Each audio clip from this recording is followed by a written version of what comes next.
Sabay-sabay natin alamin ang mga kaganapan na nangyayari sa ating bansa.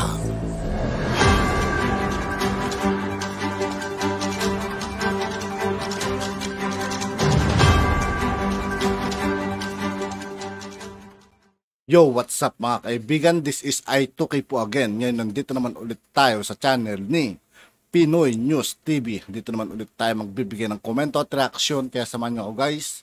Let's go! Si Robin Padilla po ay kahapon nagsalita sa public hearing sa Senado.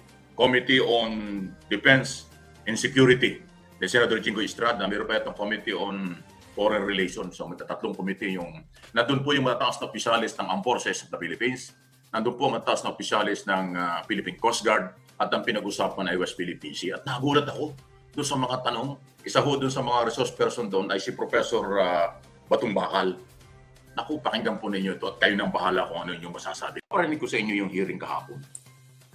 Ilan lang ho doon sa issue ng mga tinalakay at mga tinatanong ng senador. Kasi senador ito ng Republika ng Pilipinas. Sa ayaw sa gusto natin, senador ito, pero ito yung kanyang ginagawa. Ewan ko kung kayo ipapagawa. Walang ano eh. 6 years. Walang ano. Kaya natin. Bakit tayo may tanong ngayon? Yun, ang sinasabi ko lang po dito, sa matagal na panahon, 6 na taon po tayo na wala namang ganitong kalaki escalation. Nandito na po, may third party na. Ito po ba, isang ayon pa kayo, Professor, na may third party na dito? 6 na taon na wala naman tayo.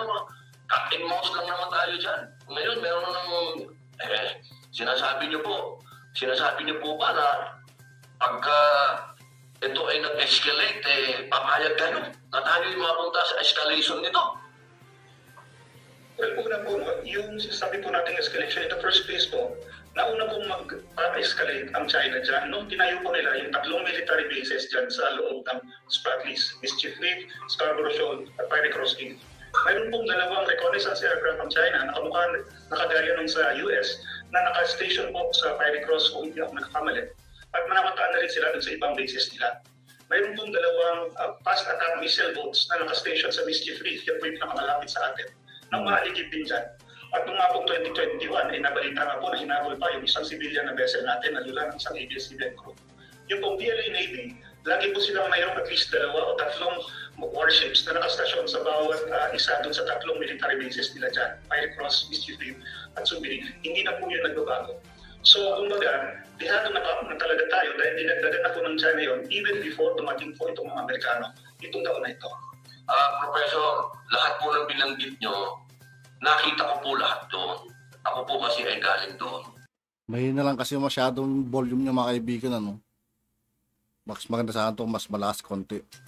Pati po yung mga base na sinasabi ninyo, nakita ko din po. Ang sinasabi ko po dito, sa loob po ng 6 na taon, hindi naman tayo nagkaroon ng ganitong escalation. Ang sinasabi ko pong maliwanag, bakit po tayo pumapayag ngayon na ganito na nag-escalate, meron ng Amerikano. Yun lang naman to, simple lang naman to. Na-handle naman natin to ng 6 na taon na tayo-tayo lang. Na-handle ko nga yan, pangkalang ako eh. Pangka. Yun lang. Yun lang po. Hindi naman po siguro mahirap intindihin na hindi natin kaya itong panindigan. Hindi natin kaya na tayo umasa sa Amerikano. Dito sa usapin na ito, sabihin natin na ang kanilang Coast Guard ay hindi civilian at yung atin ay civilian. Ang tanong na malaki dyan, handa pa tayong mga Pilipino dito. At ito ba ay hindi ito parang wag-na-dug lang? Na dito natin dinadala yung gulo. Ang gulo ng China at ng Amerikano sa Taiwan eh. Bakit napunta na dito sa atin?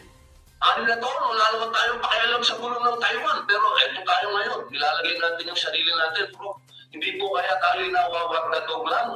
Nangyari sa public hearing kahapon, Committee on Defense and Security at saka Committee on Finance sa Senado. Si Professor Batong Bakal po yung tinatanong at yung resource person eh. At mahaba pa po yung tanong yan. Marami pang tinanong si Robin Padilla, Senador, doon sa mga general doon at saka taga Philippine Coast Guard at general ang ating armed forces. Nakakalungkot. Ako bilang Pilipino, nagmamalasakit ang channel na ito sa ating bansa at sa mga Pilipino. Senador po yan ng Republika ng Pilipinas eh. Pero tingnan namin niyo, anong tingin niyo sa kanyang mga tanong? Di ba? Halata na pro-China. Yun ang aking analysis at opinion. Halatang halata si Padilla, Senador Padilla, pro-China, anti-America. Pangalawa, kulang na kulang dun sa mga kaalaman tungkol sa ano ba ang meron sa West Philippine Sea? Ano ba ang relasyon ng Pilipinas sa Amerika? Ito, isa-isahin natin para po sa inyong kaalaman. Kasi talaga pong senador po yan eh. Wala tayong magagawa. Senador ng Republika. Ay, bakit ganyan? Ganito. Tinatanong niya bakit merong US Navy sa West Philippine Sea. Alam nyo, ang issue sa West Philippine Sea at South China Sea hindi nagkakalayo. Ang South China Sea, isa lang ang Pilipinas na nagkiklaim dyan. Marami mga bansa sa Asia ang nagkiklaim dyan. Japan, Taiwan, Vietnam, Indonesia, kung sino-sino. Marami pa ho. Brunei, kung ano pa. Marami. South China Sea. West Philippine Sea ang pinag-usapan, exclusive economic zone ng ating bansa. Ating yan. Okay? Ngayon, eto na, para maintindihan, Senador, o yung mga followers, supporters ni Senador, pakirelay na lang sa kanya kay Senador, baka hindi niya alam. Ang issue rito, maritime security. Nakipag-alyado na sa Pilipinas ang Amerika, ang Japan, Australia, at European Union. Kasi maritime security ang Maganda rin sana talaga mga kaibigan no, kung may Amerikano kasi parang yun ata yung way nila para mapalayas nila yung mga China talaga, no? issue dito. Hindi lang yung mga bansa, pati mga bansa dito sa Asia, hindi lang Japan, Taiwan, nakikisa kasi maritime security. Di ba? Ang purpose dyan, makantayan yung karagatan, at ang isa pa rin itong issue, baka Senador hindi mo alam, at ito ang pinaglalaban ng maraming bansa sa mundo, pre-navigation. Okay? Alam mo ba yung pre-navigation? Yan ang pinaglalaban ng Amerika at ng malaking bansa sa buong mundo dahil ang South China Sea, West Philippine Sea, especially ang South China Sea, yan ang pinaka-highway kung sa kalye.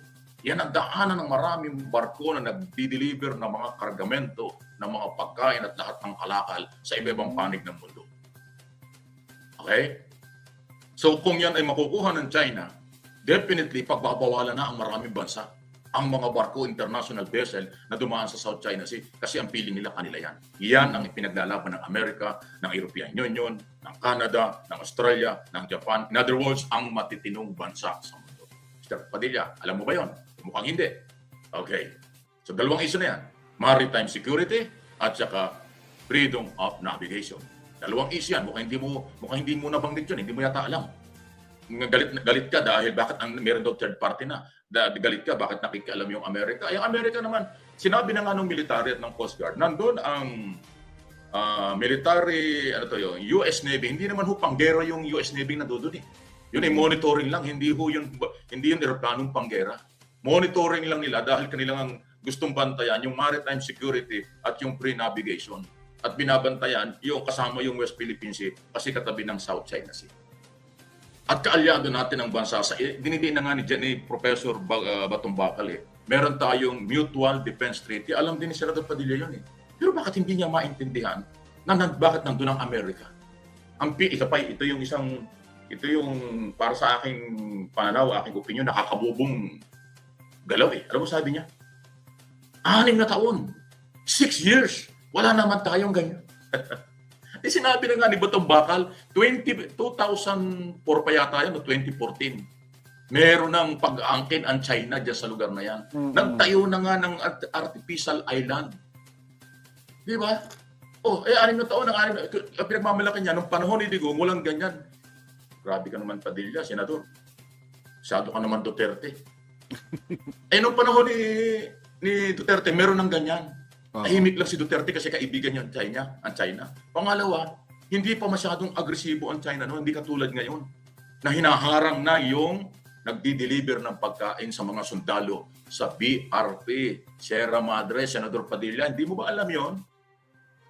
Grabe na yung harassment. May water cannon, mayroong pa halos magbanggain na yung ating barko. Talagang lahat pinagbabawalan tayo. Humigpit ngayon. Tapos ang gusto mo nung nakaraang 6 na taon daw walang ganyan. Bakit ngayon gano'n? Iba nga ngayon eh. Agresibo nga ang China. Masyado. Nakita mo nga, meron na nga silang 2013 map 10 dash line na tinututulan ng matitinong Pilipino. Ikaw ba, Senador Padilla, hindi mo ba alam yun?